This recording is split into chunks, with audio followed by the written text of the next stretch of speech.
Today is an introspective time-lapse. What I'm drawing doesn't matter. I'm just thinking through some designs for a piece of equipment I'm going to make. Just ignore it, unless it looks really awesome, and then pay attention to it. What matters is the existential crisis I've found myself in with creating videos and daily vlogs. Daily vlogs were meant to motivate me to make more things, but recently they're not doing it for me. Mette Ivie Harrison, an author and blogger my wife follows online, wrote something really inspiring today that made me think. 21 reasons you think you don't have time to write. She talks about some of the things that get in the way of writing. I found this to be incredibly helpful food for thought, so I decided to share it with you. Except I'm going to liken it unto myself and replace writing with making videos.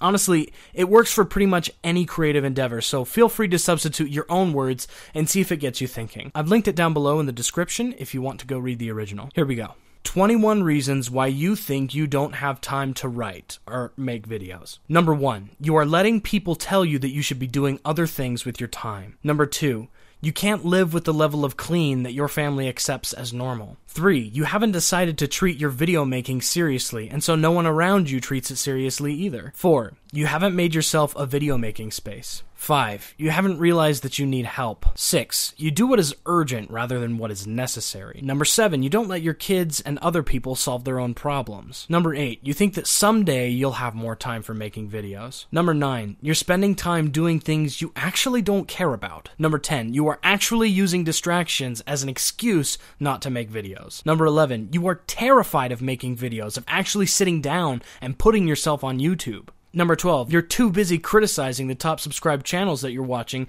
to make something better. Number 13, you don't know what to do with a blank page. Number 14, you don't know how to turn off your internal editor. Number 15, you talk a good game, but you don't play it. Number 16, you need to do a little planning and research before you actually start. Number 17, you don't actually like making videos. You like having made videos. Join the club. Number 18, you need to plan the first part of the next video before leaving for the day. Number 19, you need to spend time remembering what it is you love about making videos. Number 20, you have convinced yourself that you need 2 hours to make videos and don't know how to use the 20-minute chunks you actually have. Number 21, you don't have notebooks scattered through the house, including the bathroom, to jot down inspiration. This exercise helped me recognize some of my self-defeating habits. I could go down the list and give 2 or 3 examples from almost every single one. And maybe I will for tomorrow's video, or maybe not, that'll be depressing. But number 6 stood out to me the most. You do what is urgent rather than what is necessary. And this is something I've done my entire life. This is the heart of procrastination.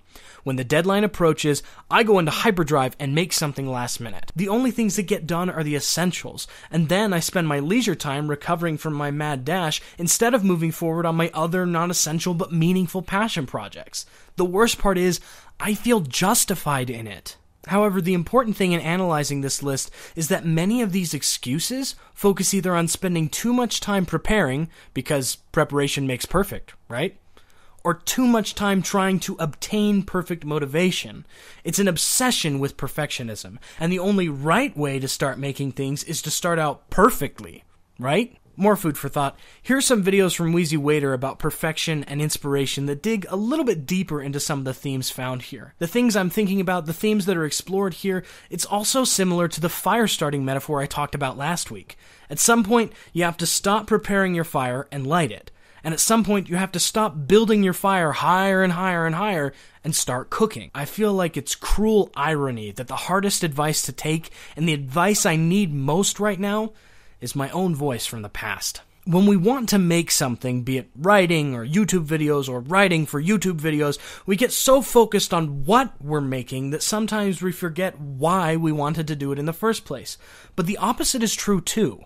Sometimes we're so focused on finding the perfect why to why we do what we do that we never actually end up doing it. It comes down to this. There must be balance between what you do and why you do it. Because if you focus too much on one or the other, the end result will either be hollow or non-existent. Thanks for watching. I'll see you tomorrow.